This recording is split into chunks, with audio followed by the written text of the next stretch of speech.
Стипски Исар го заврши поставувањето на нова водоводна и канализациона мрежа во близина на стадионот на Белобрадо. Вкупната должина на канализационната линија изнесува 556 метри, а на водоводната 85 метри.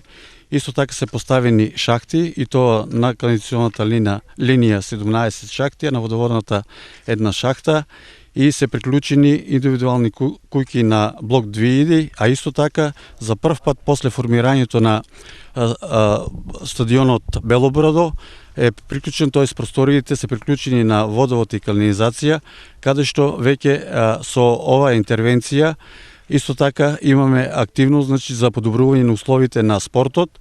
Вкупната инвестиција е 2 милиона 120 денари и таа инвестиција е од средства на ЈПИСАР. А вкупната должина, како што реков, на канализацијата изнесува 556 метри, а на водоводната мрежа изнесува 85 метри.